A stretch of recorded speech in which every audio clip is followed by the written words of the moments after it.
moi matin, qui a apporté bonne nouvelle. Et je remercie aussi le comité de l'église là qui était pour belle initiative ça pour continuer à évoluer. Et je remercie aussi le staff là parce qu'il fait choix de moi. Et je apporter une bonne nouvelle. La lecture parole de Dieu, c'est dans Matthieu chapitre 1er, verset 18 à 21.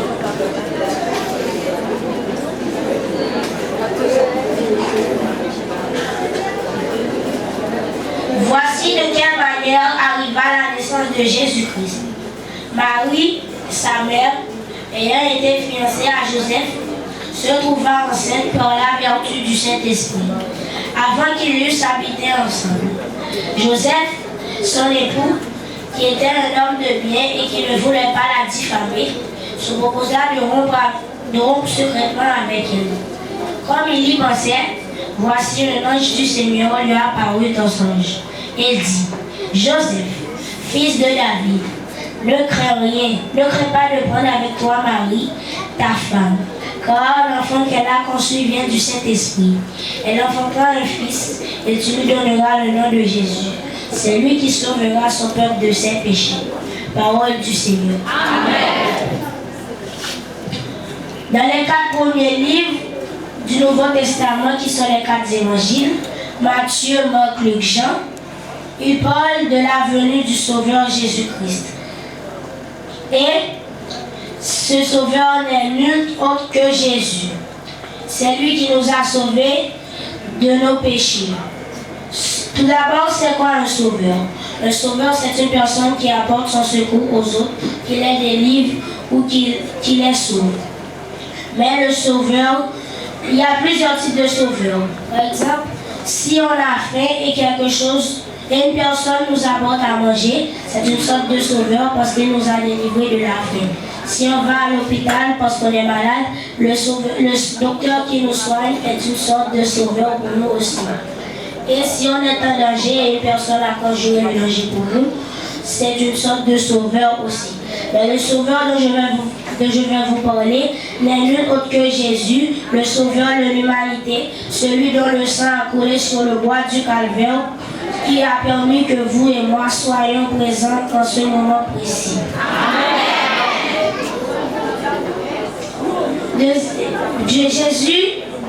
Deuxièmement, qui est Jésus?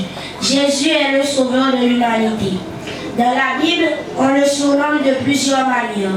On l'appelle Christ et Seigneur selon Luc 2, verset 11.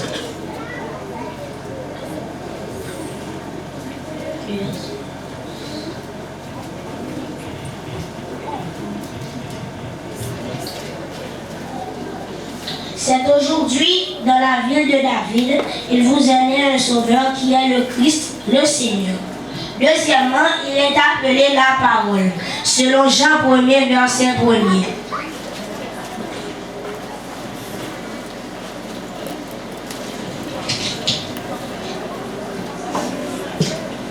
Au commencement était la parole, et la parole était avec Dieu, et la parole était Dieu. Dans verset ça, nos paroles là répétées 3 fois. C'est-à-dire, il écrit en majuscule aussi.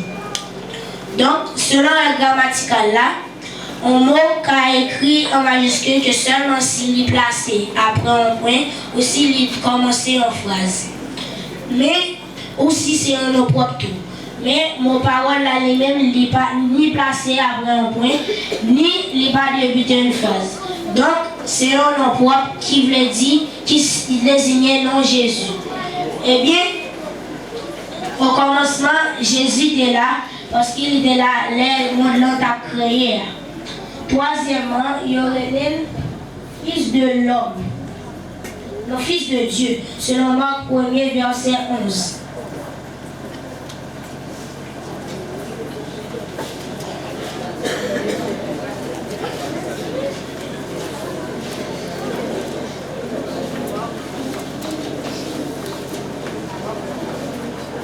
Et une voix fit entendre des cieux ces paroles. Tu es mon fils bien-aimé, et en toi j'ai mis toute mon affection. Quatrièmement, il y aurait le Fils de l'homme, selon Marc 10, verset 45. Car le Fils de l'homme est venu, non pour être servi, mais pour servir et donner sa vie comme la rançon de plusieurs. Après la désobéissance, après que Adam ait fini de désobéir mon Dieu t'a planifié un plan de rédemption pour qu'il ait sauvé le monde. Parce que les Adam et Ève t'ont fait péché, le monde t'est nommé malin. Donc, bon Dieu t'a besoin de reprendre l'humanité dans le monde. Il t'a envoyé seul petit lit qui c'est Jésus sous terre pour que sans il t'a traversé sous le calvaire pour te sauver nous-mêmes avant dans le moment ça. Question aujourd'hui pour nous est est-ce que nous faisons partie du peuple bon Dieu? Parce que les bon Dieu étaient descendus sous le calvaire, c'est pour te, les bon Dieu étaient venus sous le calvaire, c'est pour te sauver le peuple. Mais comme le peuple n'a pas tout ce voile, il t'a fait choix de nous, nous-mêmes qui étaient dans le diable là, qui t'a fait péché, qui t'a fait ça qui n'est pas bon. Mais bon Dieu lui-même, il sauve nous, il restaure nous, il rachète nous dans le diable là. Donc, nous avons devoir pour nous louer l'Éternel, pour nous exalter lui, pour nous magnifier lui. Parce que si ce n'est pas sans lui, nous avons toujours été dans le diable à faire ça qui n'est pas bon. Mais bon Dieu, il a créé l'homme à l'image lui. Donc, nous semblons être bon Dieu. Donc, nous devons faire ça qui fait bon Dieu plaisir. Et ça a été prophétisé dans Ésaïe 53, verset 1 à 6. Si bon Dieu pas descendre sous le calvaire pour te sauver nous t'avons toujours été dans le diable. Donc, je encourage nous à accepter Jésus comme Maître Seigneur dans vie nous, parce que c'est seul côté nous qui a une assurance, c'est seul côté nous qui a une protection, c'est lui-même qui va sauver nous de danger. Si nous pas accepter Jésus, nous faisons plus gros erreur qu'il dans vie nous, parce que Jésus c'est seulement un Seigneur dans vie nous. Si nous allons faire ça, plus gros erreur dans vie nous tout, parce qu'il n'en fait pas douce. Et mon conseiller nous accepter Jésus comme Maître Seigneur, parce que c'est lui-même qui a donné la vie éternelle, c'est lui-même qui a donné assurance, c'est lui-même qui a donné protection, et c'est grâce à lui que nous avons souffle la vie dans nous, et c'est lui-même qui a toujours fait nous louer dans le moment ça. Donc, nous devons louer le Seigneur parce que c'est lui-même qui seul est Seigneur vit nous.